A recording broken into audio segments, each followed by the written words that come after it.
সকলকে জয়গুরু ও প্রণাম। আজ আমার শরীরটাও খুব ভালো না, প্রচণ্ড খাটাখাটনি যাচ্ছে এবং নানান কাজের এবং ব্যস্ততার মধ্যে দিয়ে চলছে। তা ফেসবুক খুললাম এবং হোয়াটসঅ্যাপ খুললাম নিজস্ব ইউজুয়াল কাজের জন্য, কিন্তু যা সব আলোচনা, যা সব জিনিসপত্র দেখতে পাচ্ছি এবং যেসব কর্মকাণ্ড হচ্ছে সব দেখে তো খুব খারাপই লাগলো। যদিও সঙ্গে প্রচুর মানুষের সাপোর্ট ইত্যাদি পাওয়া যাচ্ছে, তবুও ভেতরটা খারাপই বেশি লাগলো। কারণ আমাদের কিরম ভুলভাল আচরণের জন্য, আমাদেরই ভুলভাল ডিসিশনের জন্য, আমাদের বলতে সমগ্রভাবে বলছি তার জন্য শ্রী ঠাকুরকে কতটা কষ্ট পেতে হচ্ছে। শ্রী ঠাকুরের সেই কষ্ট, এখন তার কষ্টটা তার শুধু তার বলে, যেটা আমরা বলি আমাদের কষ্ট যেরকম হয়, আমাদের এই দেহে, আমাদের এই মনের যে কষ্ট, মনের কষ্ট, সেই কষ্ট আমাদের আর তার একটু ডিফারেন্ট আছে। শ্রী ঠাকুরকে একসময় বলতেন যে, একজন বলেছিলেন সেলফিশনেস নিয়ে, শ্রী ঠাকুর একদিন একটা বাণী দিয়েছিলেন যে narrow minded shellfish are generally fools. এটা শুনে তিনি আবার সামনে বসে থাকা কিছু জ্ঞানী মানুষদের, বিশেষ করে হাউজার ম্যানদার মাকে জিজ্ঞেস করেছিলেন যে narrow minded shellfish are generally fools বাণীটা কি ঠিক আছে? সেটা দেখে বলার জন্য হাউজার ম্যানদার মা বললেন যে, উনি একটু ভালো লাগলো যে আরে বাবা, ঠাকুর আমাকে দিয়ে চেক করাচ্ছেন। এইটা শুনে তিনি ভাবলেন না, তাহলে তো কিছু কারেকশন করে দেওয়া উচিত, বা তারও একটু বুদ্ধি লাগালেন।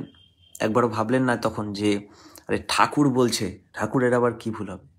তবু তিনি বলে দিলেন, একটু নিজস্ব বুদ্ধি দেখিয়ে দিলেন, বললেন যে না ঠাকুর, narrow minded shellfish are generally fools বলার কি আছে? আপনি সেলফিশ আর জেনারেলি ফুলস বললেই তো হয়। ঠাকুর বললেন তাই বুঝি, ঠিক ঠিক ঠিক তাই করে দেব। এটা বলার পর ওই কারেকশনটা করে দেওয়া হলো, সেলফিশ আর জেনারেলি ফুলস। এটা বলার সঙ্গে সঙ্গে পাশে একজন দাঁড়িয়েছিলেন শ্রী ঠাকুরের ভক্ত, তিনি হুট করে উঠে দাঁড়ালেন, বললেন না ঠাকুর, এটা কি করে হয়? কেউ একজন আপনার বলা বাণীর মধ্যে কিছু ভুল বের করে পরিবর্তন করে দিতে পারে, এ আমরা মেনে নেব না, কি করে সম্ভব? ঠাকুর বললেন, এ বাবা, আমি বোকা মানুষ, আমার লেখাপড়া নাই, কিছু নাই, হ্যাঁ আমার ভুল হতেই পারে। ওনাকে জিজ্ঞেস করলাম, তখন উনি বলছেন না ঠাকুর, আমার বিশ্বাস আপনি কিছু বলে থাকলে তার যতই কঠিন হোক, যা হোক, ভুল শুনতে লাগুক, ওটাই ভুল হতে পারে না, আপনি যা বলেছেন ঠিক বলে থাকবেন। কিন্তু আমার প্রশ্ন হচ্ছে, কেন ভুল হবে? কেন আপনি বলা এরকম, বা কি বলেছেন, ব্যাপারটা আমাকে বোঝাতে হবে। তাই বহুত বলা টলার পর ঠাকুর বললেন, ঠিক আছে, দেখো, আমি সেলফিশ মানে সবসময় খারাপ বুঝি না। যখন বলা হয় সেলফিশ, যদি আমাকে বলা হয় তুমি যখন ছোট ছিলে, আমি কথাটা আরও অন্য ভাষায় এক্স্যাক্টলি কোট আনকোট বলতে পারছি না, যে সেলফিশ আর জেনারেলি ফুলস যদি বলি, সেলফিশ মানে যে সেলফ নিয়ে মত্ত। আর একটা বাচ্চা যখন ছোট থাকে, সে শুধু নিজের কথা ভাবে। সেই বাচ্চাটাই আবার যখন বড় হয়, সে ওই নিজের জন্য কিছু কিনতে গিয়ে আরও 4-5 জন বা ফ্যামিলির মানুষের জন্য নিয়ে আসে, কারণ তখন তার কাছে সেলফটা বড় হয়ে গেছে। তাই সেলফিশ মানে তখন সে তার ওই 4-5 জনকে নিয়ে ভাবছে। এখন তখন যদি তার সেলফিশ মানে, সে কিন্তু ওই অতজনকে নিয়ে সেলফিশ, অতজন মানুষের জন্য। আমার কথাই যদি বলো, শ্রী ঠাকুর বলছেন আমার কথাই যদি বলো, আমার সেলফটা সবাইকে জুড়ে, আমি সবার সাথে নিজেকে বোধ করি, প্রত্যেকের ব্যথা আমার ব্যথা লাগে, কারোর থেকে আমি দূরে থাকতে পারি না। তাই আমি চরম সেলফিশ, প্রচণ্ড সেলফিশ। কিন্তু ব্যাপার হচ্ছে, আমার সেলফটা সবাইকে জুড়ে, সকলকে নিয়ে সেলফিশ। তাই যার এই সেলফ বা এই সত্তাটা ন্যারো, যতটা ন্যারো সে ততটা বোকা। তাই আমি বলেছি narrow minded shellfish are generally fools. এই বাণীটা আপনার পাবেন মেসেজ ভলিউম, মনে পড়ছে না কততে, মেসেজে আছে কোথাও।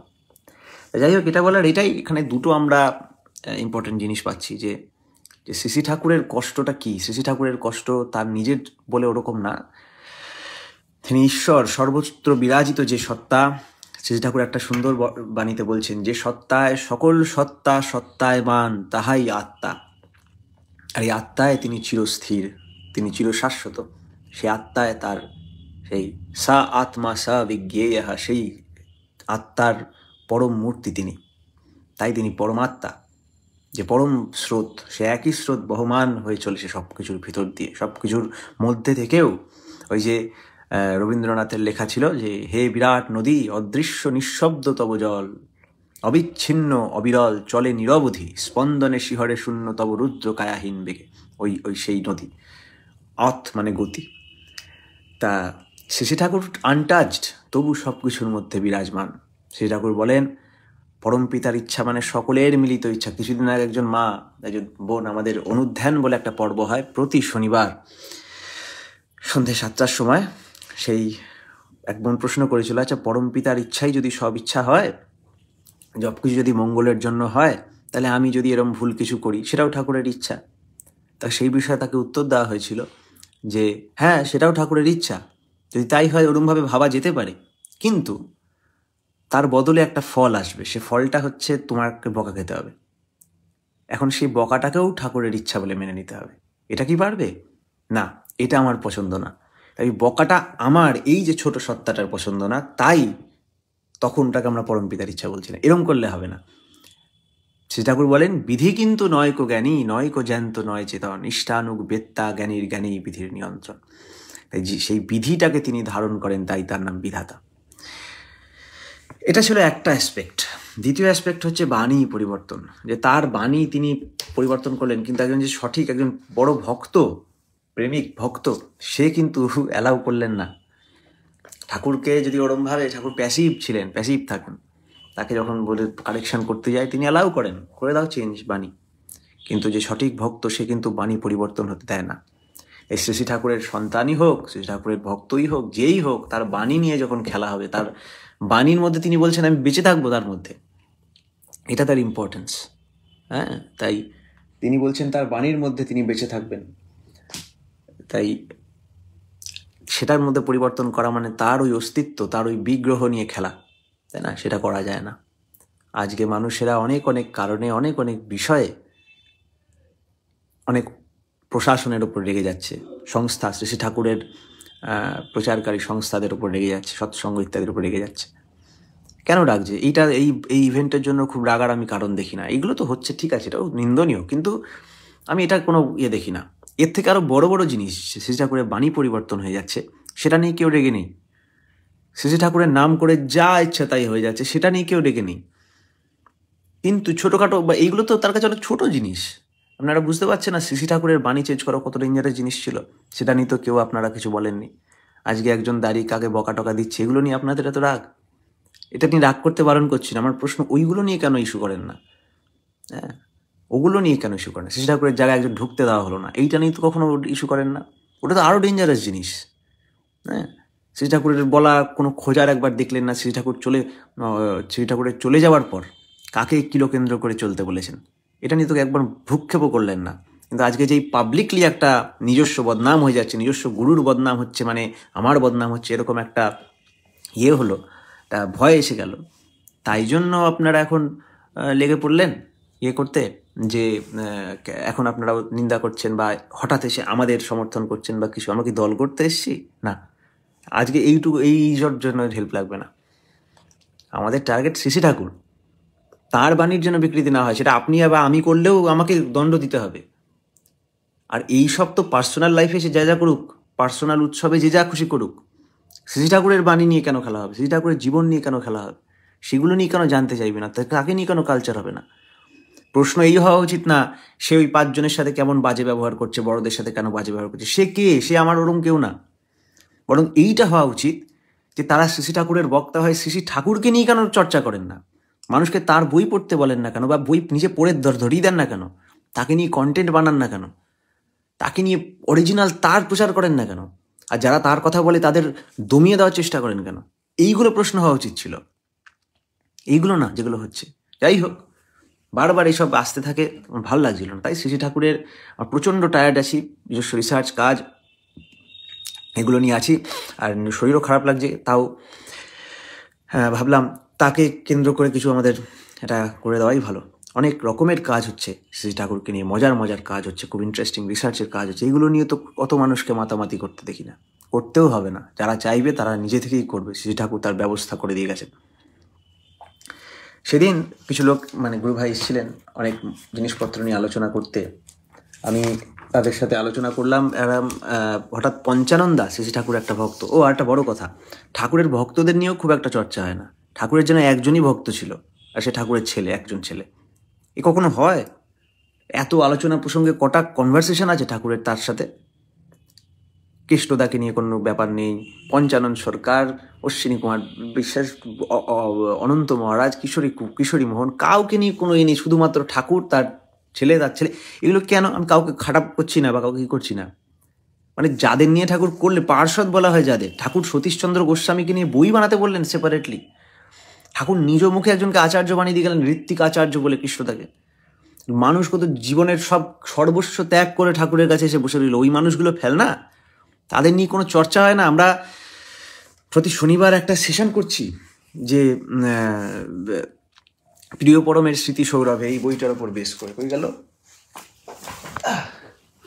এই বইটা, হ্যাঁ, এই বইটার ওপর বেস করে প্রিয় পরমের স্মৃতি সৌরভ। বইটা লাগলে আপনারা মেসেজ করুন, আমরা পাঠিয়ে দিচ্ছি। হ্যাঁ, আমরা নিজস্ব কোনো চার্জ ফার্ড এসব তো নিই না, বরং পাঠিয়ে দিই, পারলে কম দামে ফ্রিতে পাঠিয়ে দিই অনেক সময়। হ্যাঁ, সামান্য পয়সা কড়িরও প্রয়োজন হয়, আমরা নিজেদের বাবার টাকা, নিজের টাকা খরচা করে আমরা এগুলো প্রচার করছি।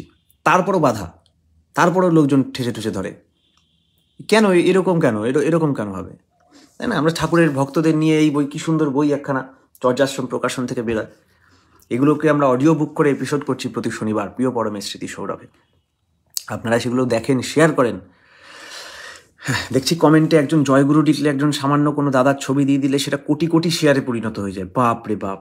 আর ঠাকুরের জিনিসপত্র, আমাদের কথা বাদ দেন, আপনারা ইউটিউব চ্যানেল খুলুন না এক একজন, সেগুলো আমরা শেয়ার করে দেবো, সে বিষয়ে কোনো ইয়ে নেই। ঠাকুর সব কিছু বলে দেওয়া আছে।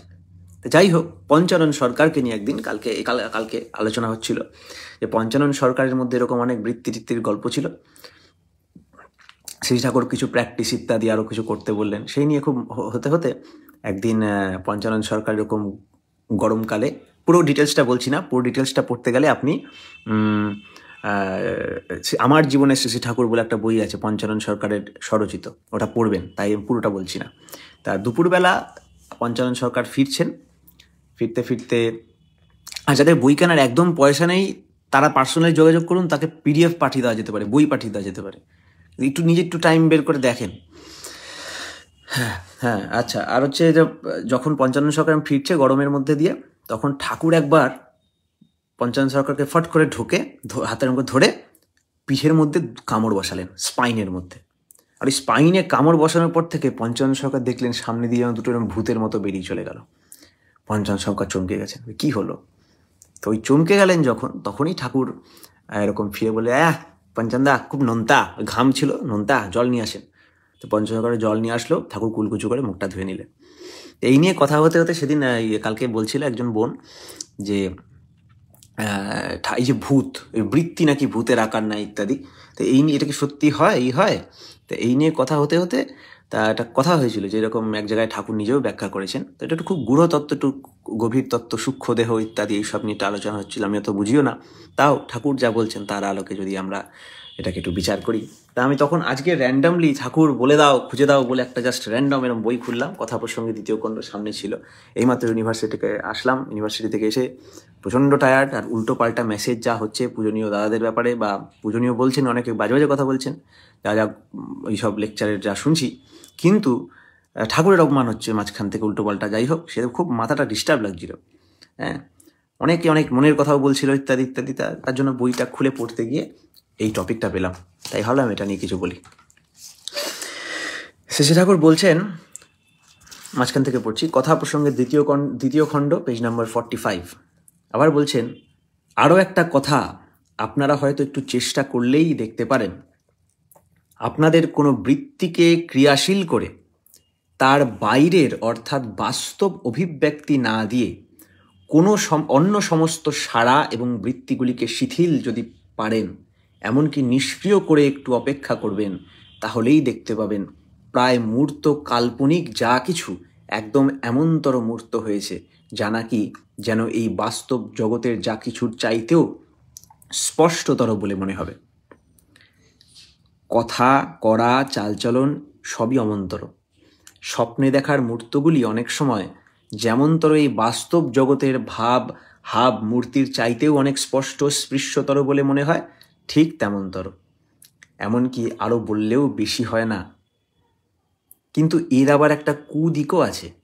যে বৃত্তিতে আপনি অমন্তর করলেন, আপনার ইষ্টপ্রাণতা যদি খুব ভালোভাবে অন্তরে শিকড়ে গেড়ে না থাকে, তবে হয়তো ওই বৃত্তি আপনাকে ভূতের মতো পেয়ে বসতে পারে, অন্তত কিছুদিনের জন্য। তাহলে এই যে এখানে যে ভূতে ধরা, এটার মধ্যে একটা সাইকোসোম্যাটিক ডিসঅর্ডার আছে, হ্যাঁ, এই জিনিসটা ডুয়াল পার্সোনালিটি ডিসঅর্ডার, তারপরে বিভিএফটিডি যেগুলো আছে, বিহেভিয়ারাল ফ্রন্টোটেম্পোরাল ডিসঅর্ডার, এই যে ধরনের এখন রোগ সব পার্কিনসন হয়ে যায় ভবিষ্যতে, এই যে বিভিন্ন রোগ আছে, এগুলোর একটা বিশাল সমাধান দেওয়া আছে, এই যে ভূত দেখা ইত্যাদি। আমরা যদি এটাকে দুটো অ্যাঙ্গেল দিয়ে দেখতে, এই যে শরীরের অনেক রকম ব্যাখ্যা বলে, আমাদের নাকি 3টে শরীর আছে, স্থূল শরীর, সূক্ষ্ম শরীর, কারণ শরীর, আত্মা টাত্মা যা খুশি সব বলে।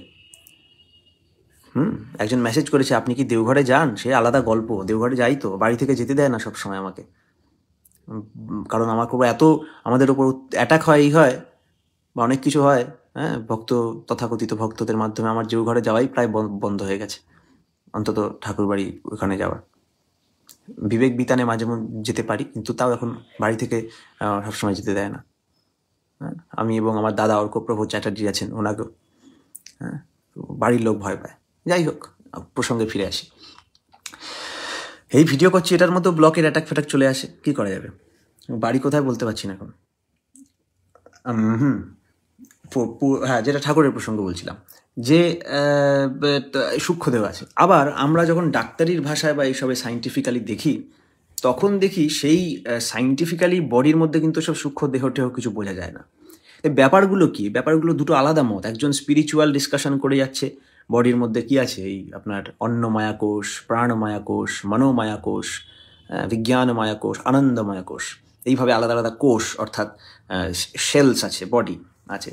আবার সাইন্টিফিক্যালি আবার এইভাবে বলছেন যে যে নার্ভাস সিস্টেম আছে, হ্যাঁ, স্কেলিটাল সিস্টেম আছে, মাস্কুলার সিস্টেম আছে, দুটো তো মিলছে না, তাই না? তো এখান থেকেও একটা অনেকে আছে, অনেকে এক্সিস্টেন্সিয়ালিস্ট এবং অন্যান্য অনেক বড় বড় এরা আছে যারা এগুলোকে ব্যাখ্যা করেছেন। ওই একটা বড় প্রবলেমের নাম দিয়েছেন, সে প্রবলেমটার নাম হচ্ছে the hard problem of consciousness. কনসিয়াসনেসের একটা হার্ড প্রবলেম। এটাকে বুঝতে পারছে না কোন জায়গাটায় কনসিয়াসনেস আছে, কী আছে ইত্যাদি। নানানভাবে নানান ব্যাখ্যা আছে, তবে এই দুটোই মেনলি একটা হয় যে একটা দিক হচ্ছে স্পিরিচুয়াল বা তথাকথিত স্পিরিচুয়াল এক্সপ্লেনেশন, তথাকথিত বডিলি এক্সপ্লেনেশন। সেটা এখানে যেটা বলেছেন ভীষণ ডিপ জিনিস। হ্যাঁ, আমার কাছে তো অন্তত ধারণারও বাইরে, তার একটা উপর একটা আছে। একজন লিখেছে, দাদা খুব আপনাকে দীপঙ্কর যাই নাম, যাই হোক, সে আপনাকে একটা অনুরোধ, আপনি ইনবক্সে মেসেজ করুন। হ্যাঁ, এগুলো এখানে মেসেজ করার থেকে ইনবক্সে মেসেজ করুন। আমাদেরও তো রিপোর্ট করে, আপনারও রিপোর্ট হয়ে যেতে পারে, আপনারা প্রাইভেটলি মেসেজ করতে পারেন। যাই হোক, একটু চেষ্টা করলে, ঠাকুর বলছেন, আপনাদের কোনো বৃত্তিকে ক্রিয়াশীল করে তার বাইরের অর্থাৎ বাস্তব অভিব্যক্তি না দিয়ে অন্য সমস্ত সাড়া এবং বৃত্তিকে শিথিল ইত্যাদি এইভাবে বলা হচ্ছে। আচ্ছা, আমি চ্যাটগুলো বন্ধ করে দিই, চোখটা ওইদিকে চলে যাচ্ছে। এক সেকেন্ড, ঠিক আছে, হ্যাঁ, বন্ধ করা যাচ্ছে না, যাই হোক। হ্যাঁ, তা এখানে ঠাকুর এখানে যদি আমি দেখি যে দুটো কিন্তু একসাথে, তার কি এক্সাম্পল? তার এক্সাম্পল হচ্ছে, ধরেন আমরা যখন স্বপ্ন দেখছি, যখন আমরা স্বপ্ন দেখছি তখন স্বপ্নের একটা বডি থাকছে। আমি যখন স্বপ্ন দেখছি তখন আমার চোখ থাকছে, নাক থাকছে, ভালো করে নিজে অ্যানালাইজ করুন। মান্ডুক্য উপনিষদ বলে একটা বই আছে, আমার সব পড়ানি, তো একটু ঘেটে ঘুটে দেখেছি, স্বামী সর্বপ্রিয়ানন্দের লেকচার আছে খুব ভালো ইংরেজিতে। ওখানে যে বলছে যে আমাদের তিনটে ওয়ে অফ, তিন রকমের লাইফ আছে। একটা হচ্ছে জেগে আছি, এই জাগ্রত অবস্থার একটা ওয়ে আছে, এখানে আমি দেখতে পাচ্ছি আমার নাক আছে, মুখ আছে, হাত আছে, আপনাদের সাথে কথা বলছি চেতনার মাধ্যমে। তেমন আমি যখন ঘুমিয়ে থাকি সেটাও একটা বডি আছে, সেটা আমি দেখি যে আমি এরকম ঘুরে বেড়াচ্ছি, হেঁটে বেড়াচ্ছি, আমার একটা বডি আছে যেটা নিয়ে ভাবতে পারছি, চিন্তা করতে পারছি। এখন ব্যাপার হচ্ছে ওই বডিটা কোথায়? ওই বডিটা কিন্তু ওটাও একটা বডির মতোই, কিন্তু এখন বলবেন কেন, না না ওটা তো ঘুম থেকে উঠলে ওটা গায়েব হয়ে যায়। ব্যাপারটা তা না, ঠিক। যদি ঘুম থেকে উঠলে গায়েব হয়ে যায়, যখন ওটা ঘটে তখন তো আমার মেমোরিতে থাকে যে এখন আমি একটা বডি, আর তখন কিন্তু এইটার কথা ভুলে যাই, এই বাইরে এই বডিটার কথা ভুলে যাই। তো আমাদের এক্সপিরিয়েন্সে ওটাও কিন্তু একটা বডি। একটা সুন্দর গল্প আছে, জনক রাজা যে মা সীতার যে পিতৃদেব, সীতার মা, তো পিতৃদেব একদিন দেখছে যে এরকম তার কিংডমে রাজত্বে অ্যাটাক হয়েছে, হামলা করেছে। সে হামলা বিশাল যুদ্ধ হয়ে সে হেরে গেছে এবং তাকে বিতাড়িত করে দেওয়া হয়েছে। সে জনক রাজা বেরিয়ে গেছে, ভিক্ষা করতে করতে করতে করতে এক জায়গায় সামান্য খিচুড়ি পেয়েছে। সেই খিচুড়ি খেতে যাবে, সেটাও একজন বিড়াল ধাক্কা মেরে ফেলে দিয়েছে। এখন সে কাঁদছে, হায় হায় আমার কি হবে। এই বলতে বলতেই জনক রাজার ঘুম ভেঙে যায়। ঘুম ভেঙে দেখে যে সে এরকম সে রাজা, ওটা স্বপ্ন ছিল। তখন ওনার মাথায় আসে, আরে ওই সময় যে আমার রাজত্বে অ্যাটাক হয়েছিল ওটা স্বপ্নে ঘটছিল, ওটা সত্যি? আর তখন ঘুমিয়ে এই এখন স্বপ্ন দেখছি, না এটা সত্যি? এইটা সত্যি, ইয়ে সাচ ইয়া ও সাচ? তখন বলল, এখানে বলছে, আরে না না এটাই সত্যি, আপনি ঘুমিয়ে পড়েছিলেন, এই দেখেন এটা আপনার বিছানায়, দেখে আপনার বউরা এখানে আছেন, আপনি ঘুমিয়ে পড়েছিলেন। তখনও বলছে যে আরে এ কি করে হয়, ওখানেও তো তাই হচ্ছিল, ওখানে মনে হচ্ছিল এটা স্বপ্ন, এখানে মনে হচ্ছে ওটা স্বপ্ন, কোনটা সত্যি? অনেকের কাছে উত্তর খুঁজতে খুঁজতে কেউ কোথাও পাওয়া গেল না। তখন সবার মধ্যে একটা সভা বসলো। সভা বসে লাস্টে আমাদের যে অষ্টাবক্র মুনি আছে, অষ্টাবক্রকে তিনি এসে উত্তরটা দিয়েছিলেন। বলেছিলেন, না ইয়ে সাচ না ও সাচ, বাস আপ সাচ। শ্রী ঠাকুরের এরকম একটা বাণী আছে, ঈশ্বর তুই নাইবা মানিস, অস্তিত্বকে মানিস তো, পালন পোষণ অস্তিত্বের ধর্ম বলে তাকেই তো। ঈশ্বর আছেন কি না আছেন তা নিয়ে তুমি মাথা ঘামাও কি না ঘামাও, তুমি দেখো তুমি আছো কিনা। এই আমার এক্সপিরিয়েন্সে যে বডি, তার রকম ফের হয় এই এখন একটা বডি আমাদের। দেখ এখানে কিন্তু কোনো অত্যাধুনিক বা অতি আধ্যাত্মিক কোনো রকম কথা হচ্ছে না। এটা শুনতে একটু কঠিন, মানে ভাষাটাই লাগতে পারে, এটা একটা নর্মাল এক্সপিরিয়েন্সের কথা হচ্ছে। এটা আপনি আমি সবার হয়, কুকুর বিড়ালেরও হয়, যে আমার এখন একটা বডি আছে, এটাকে চিনতে পারছি। আবার ঘুমিয়ে পড়ে যখন স্বপ্ন দেখি, ওটা একটা বডি আছে। আমার এই বডির হাতে ব্যথা হতে পারে, কিন্তু ঘুমিয়ে স্বপ্ন দেখছি ওখানে আমি ফুটবল খেলছি। এখানে আমি ল্যাংড়া হতে পারি, ল্যাংড়া মানে খোড়া হতে পারি, পায়ে হয়তো একটা ব্যথা লেগেছে, এটা হতে পারে, কিন্তু ঘুমিয়ে পড়লাম আর ওইখানে আমি হয়তো ফুটবল খেলছি। তাহলে ওটা একটা যেন আমার এক্সপিরিয়েন্সে, অন্য কারোর বাদ দিয়ে আমার এক্সপিরিয়েন্সে ওটা একটা আলাদা বডি আছে। তো ওটা একরকম সূক্ষ্মদেহ। আর ওই সূক্ষ্মদেহটা কী দিয়ে ফর্ম হয়, তার তো এই মাংসপেশি নেই, তার কোনো ওয়েট নেই। আপনি যদি একটু চেতনশীল হই, আমরা ঠাকুরের পদ্ধতি ইত্যাদিগুলো যেগুলো আছে, ঠাকুরের নীতিবিধি পালন করে আমি একটু যদি কনসিয়াস হই, আমরা দেখবো ওখানের রং বেরঙও আলাদা।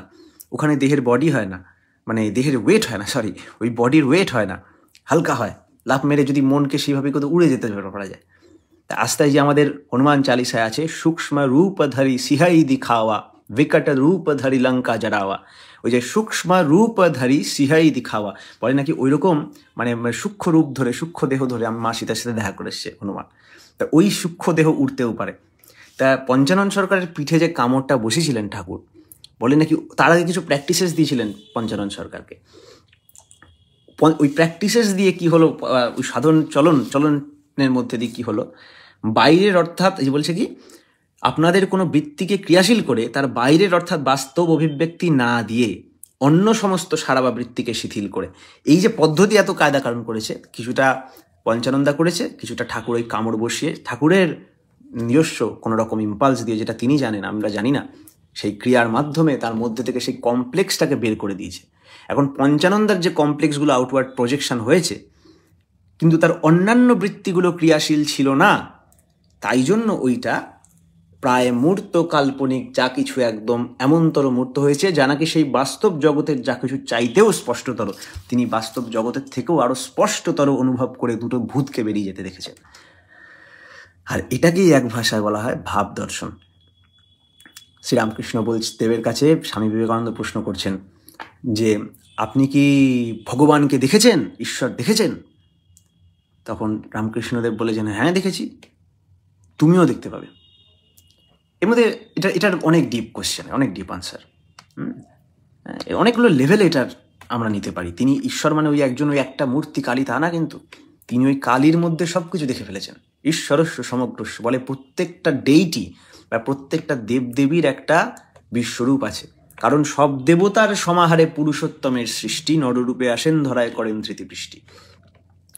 শ্রী শ্রী ঠাকুর শ্রীকৃষ্ণ, ভগবান শ্রীকৃষ্ণ এক জায়গায় বলছেন, গীতায় বলছেন যে মানুষদের মধ্যে আমি অর্জুন, আবার এক জায়গায় বলছেন বৃষ্ণিদের মধ্যে আমি কৃষ্ণ। বিশাল পয়েন্ট দেখার মতো। বৃষ্ণি বংশ, তার মধ্যে সে কৃষ্ণ। এখানে কিন্তু কৃষ্ণকেও সে থার্ড পার্সনে কথা বলছে, আমি বলছে না, কিন্তু বলছে আমি বৃষ্ণিদের, আমি গাছের মধ্যে অসত্য, মানুষদের মধ্যে অর্জুন, বৃষ্ণিদের মধ্যে কৃষ্ণ। তখন বলে, আরে বৃষ্ণিদের মধ্যে আমি কৃষ্ণ হই, তাহলে আমি কে কথাটা কে বলছে? ওটাই হচ্ছে সেই ঈশ্বরস্য সমগ্রস্য। ভাববাণীতে ঠাকুর বলছেন যে তাই এসেছে এই অবতার, কলির শেষে কলকি, এরম ভাবে বলছেন। বলতে পারতেন আমি, সেটাও বলেছেন কয়েক জায়গায়, কিন্তু কখনো কখনো নিজেকে থার্ড পার্সন করে দিয়েছেন। তাহলে বক্তাটা কে, এটা জানা বিশাল মুশকিল। তাই রামকৃষ্ণদেবের একটা গান আছে যে আপনি করিলে আপনার পূজা, আপনার স্তুতি গান, ভবতারিণীর পূজার ঠাকুর, তুমি যে আমার প্রাণ। দেবকী মানব পরিচয় আজ, হেন প্রেমিকের বলো কি বা কাজ। হ্যাঁ, গৌরব সব ত্যাজিয়ে দিয়েছি, হৃদয়ে আসন দান, আপনার পূজা আপনি করেছ, এই ভবতারিণীর পূজার ঠাকুর, তুমি যে আমার প্রাণ। তাই ভবতারিণী সেগুলো জাস্ট প্যাসিভ হওয়ার মাধ্যম। শ্রী ঠাকুর মা মনমোহিনীর কত করতেন, প্যাসিভ থাকতেন, তার লীলার এটা। তাই তাকে বুঝতে গেলে তার একটাই বোঝার রাস্তা, ভালোবাসা। এই যথা মাম প্রপদ্যন্তে ত্বাং তথৈব ভজামহম, এটা যেমন সত্যি, তেমন তিনি এটাও বলছেন এবং সততযুক্তানাং ভজতাং প্রীতিপূর্বকম, আমাকে প্রীতিপূর্ণভাবে আমার যিনি ভজন করছেন, সেই যে আমাদের সতত যুক্ত, এই যুক্ত থাকার মাধ্যম হচ্ছে যজন যাজনিষ্ঠ প্রীতি। হ্যাঁ, তাকে অনুসরণ করে চলা, তাকে মেনে চলা, তাকে পালন করে চলা। তাই তার বহু রূপের মধ্যে সেটা একটা রূপ, তার বহুগুলো রূপের মধ্যে একটা রূপ। হ্যাঁ, আমরা দেখতে পাচ্ছি এক একজন এক এক অ্যাঙ্গেল দিয়ে ঠাকুরকে এক একভাবে বুঝছে। তো এই ঠাকুরে আমাদের ফোকাস হওয়ার কথা না।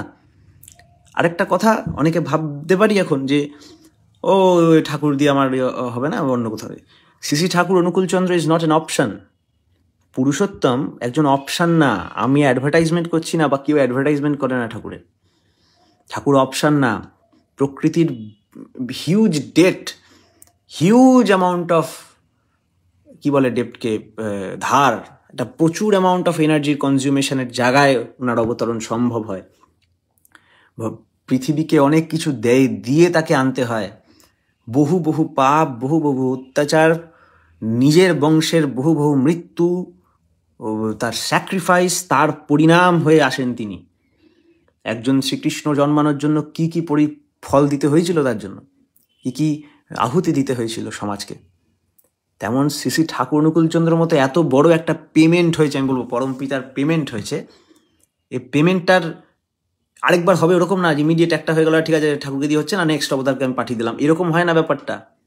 তিনি একটা বিশাল বড় অ্যামাউন্ট অফ এনার্জি, কনসিক্রেটেড এনার্জি। তিনি এনার্জি স্বরূপ, সত্তা। যে ঠাকুর বলছেন যে সত্তায় সকল সত্তা, সত্তায় মান তাহাই আত্মা। ঠাকুর দিয়ে গেলেন এত কিছু, সব ফেল হয়ে গেল, আবার নেক্সট আরেকবার পাঠাবে, ওরমভাবে হয় না। এইটা ছাড়া উপায়ই নেই, এটা ছাড়া উপায় নেই আমাদের, যেভাবেই আমরা এখানে পৌঁছাই না কেন। তাই আমরা যে টপিক থেকে এখন আমরা এই এতগুলো টপিক ছুঁয়ে কেন ছুঁয়ে যাচ্ছি, কারণ আমাদের ভাবতে হবে। এগুলো যদি কারোর মনে একটুও নাড়া দেয়, আপনারা নিজে এসে ঠাকুরের লিটারেচার পড়ুন। একজন লিখছেন আমি খুব কনফিউজ, দাদা কনফিউজ হওয়ার কিছু নেই। আপনি যে বিষয় বলছেন এখানে ওই বিষয়ে কথা হচ্ছে না, এখানে ঠাকুরকে নিয়ে কথা হচ্ছে। শ্রী ঠাকুরকে জানুন, তার সব কিছু বলা আছে ছড়ায় ও গদ্যে, আর যেখানে বলা আছে সেটা আমরা আপনাদের কাছে তুলে ধরতে পারি, আর কিছু না। দোকান হচ্ছে না এটা। শ্রী ঠাকুর বলেছেন profits are not available in business shops, seek find him out. ফাইন্ডটা আমাদেরই করতে হয়। ওয়েন চেলা ইজ রেডি গুরু অ্যাপিয়ার্স, এটা বলেছেন। When seeker is ready then God appears, এরমভাবে বলেছেন। বোধহয় লাউৎজুর কথা বলা, লাউৎজু বলেছিলেন এই কথাটা। হ্যাঁ, তা এই হলো ব্যাপার। ঠাকুরকে নিয়ে আমাদের মজতে হবে। এটাই তোমার ঠাকুরত্ব বোধ না জাগলে, তোমার ঠাকুরত্ব না জাগলে কেহ তোমার কেন্দ্র নয়, ঠাকুরও নয়।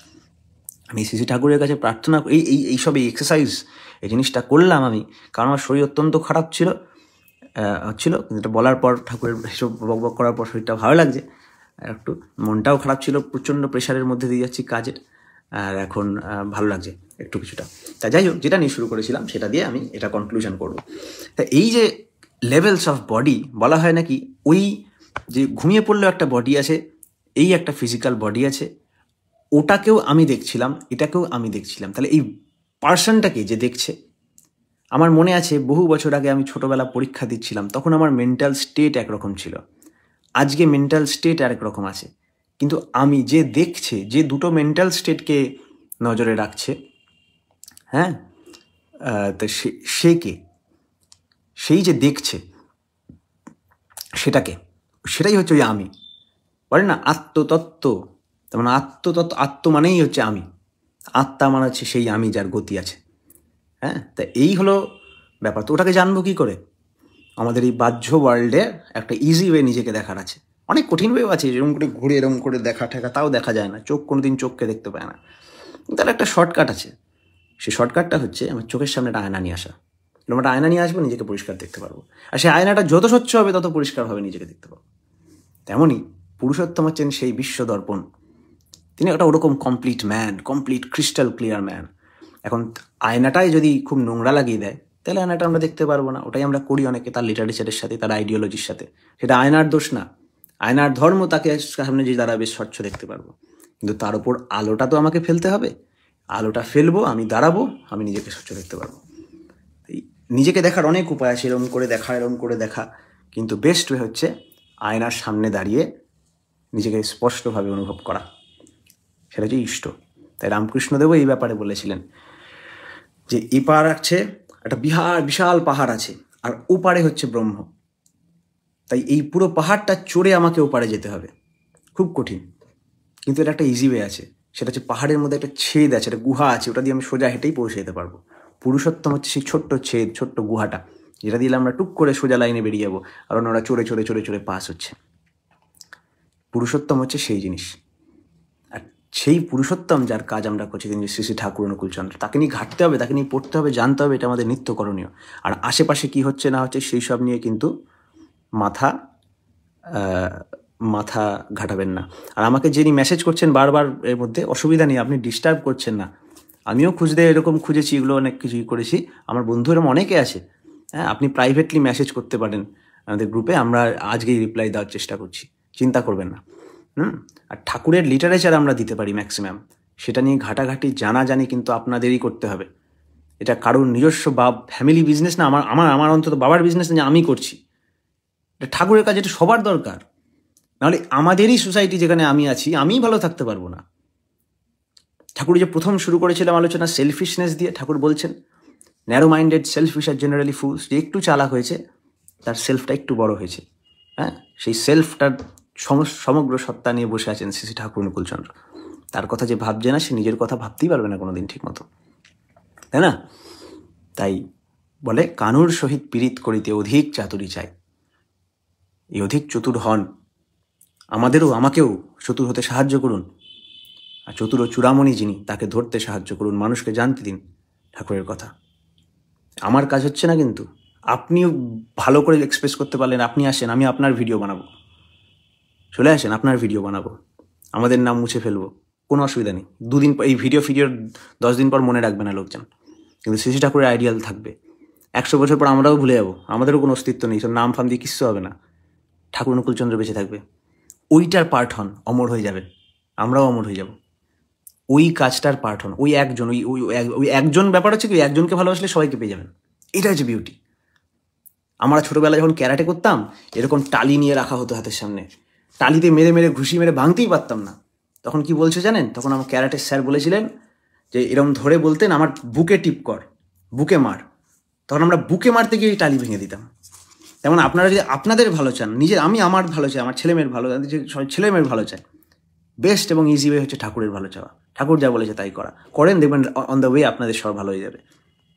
এটাই তো, হ্যাঁ, তার ভালোতে সবার ভালো। পঞ্চানন সরকার দিয়ে আজকে আলোচনা হচ্ছিল, পঞ্চানন সরকারেরই একটা গান আছে, ছোট্ট মনে পড়ছে, ওটা দিয়ে বলে দিচ্ছি। পঞ্চানন সরকারের গানটা হচ্ছে যে একটু বেঁচে খুঁচে চল, যে একটু বেঁচে খুঁচে চল রে, না হয় বেঁচে খুঁচে চল, ভাব পাথারে দিক হারিয়ে হোসনে রে বিকল, একটু বেঁচে খুঁচে চল রে, না হয় বেঁচে খুঁচে চল। ময়লা সে তো থাকেই পথে, চলতে হবে কোনো মতে, ফাঁকে ফাঁকে পা ফেলে তুই চলবি অবিরল, একটু বেঁচে খুঁচে চল রে, না হয় বেঁচে খুঁচে চল। পুরো মনে নেই, লাস্টে আসে যে প্রিয় পরম বুদ্ধি বল, প্রিয় পরম সঙ্গে চল, পথের শেষে প্রিয় পরম অদ্ভুত মহল, একটু বেঁচে খুঁচে চল রে, না হয় বেঁচে খুঁচে চল। পঞ্চানন সরকার রাস্তা দিয়ে একদিন হাঁটছে, খুব ডিস্টার্ব, খুব নোংরা, হ্যাঁ, নোংরার মধ্যে দিয়ে হেঁটে যাচ্ছেন, ঠাকুর সঙ্গে যাচ্ছেন। ঠাকুর অন্ধকারের মধ্যে ঠিক রাস্তা দিয়ে চলে যাচ্ছে। পঞ্চানন সরকার বলছে, আরে ঠাকুর আমি তো যেতে পারছি না, এই অন্ধকারে কি নোংরা টোংরা পাড়িয়ে দেবো, বুঝতে হবে না, গু পাড়িয়ে দেবো তো, কাদার মধ্যে পড়ে যাবো। তখন ঠাকুর বলছে, না রে পাগল, আমি যেখানে যেখানে পা রেখে চলছি তুই সেখানে সেখানে পা রেখে চল, কোনো পাড়া দিয়ে কিছু অসুবিধা হবে না। এই বেশ করে এই ভাবটা নিয়ে উনি এই গানটা লিখেছেন। হ্যাঁ, পূজনীয় বুদ্ধ দাদুর এরকম সেম ঘটনা হয়েছে। পূজনীয় বুদ্ধ দাদু তো ঠাকুরকে দাদু বলতেন, ঠাকুরের নাতি পূজনীয় বুদ্ধ দাদু। তো উনি এরকম বলেছিলেন, এটা আমাদের এপিসোড 2 আছে, প্রিয় পরমের স্মৃতি সৌরভে, ভালো লাগবে, কৌশিক দা পাঠ করেছেন। মানে বলছে যে ঠাকুরের কাছে বলছে, ঠাকুর বলছে, কী রে তুই টর্চ আনিস নি? তো দাদু বলছে, না টর্চটা রেখে এসছি। তো ঠাকুর একজনকে দিয়ে টর্চ আনিয়ে বলে, নে এই টর্চটা নে, সব সময় সামনে রাখবি, সব সময় সঙ্গে রাখবি। তা আমরাও শ্রী শ্রী ঠাকুরের সেই জ্ঞানের টর্চ নিয়ে যেন আমরা সামনে নিয়ে চলি, তার টর্চের আলো মেরে মেরে মেরে মেরে দেখি, তাহলে তার টর্চের আলোয়, তার জ্ঞানের আলোয় আমরা সব কিছু বিচার করি। এই আপনাদের কাছেও প্রার্থনা, হ্যাঁ, যেন আমাদেরও জানতে সাহায্য করুন, হ্যাঁ, আপনারাও জানুন, ঠাকুরকে জানুন, ঠাকুরের কথা বলুন প্রত্যেককে, সবার মধ্যে সেই আছে, ভালোর মধ্যে বাজে মধ্যে সব কিছুর মধ্যে সে আছে, ঠিক আছে? তাই আমার শরীরটা এখন অনেক ঝরঝরা লাগছে তার কথা শুনে। আমি সকলের মঙ্গল প্রার্থনা করি। বন্দে পুরুষোত্তম, জয় গুরু। আর আপনারা যারা এত কমেন্ট করলেন, এত দেখতে পাই না, আমি এখন একটু পড়াশোনার কাজ আছে, শুয়ে পড়বো, আপনারা একটু ইয়ে করে দেবেন, ডিএম করে দেবেন, মেসেজ করে দেবেন ডাইরেক্ট। জয় গুরু, বন্দে পুরুষোত্তম।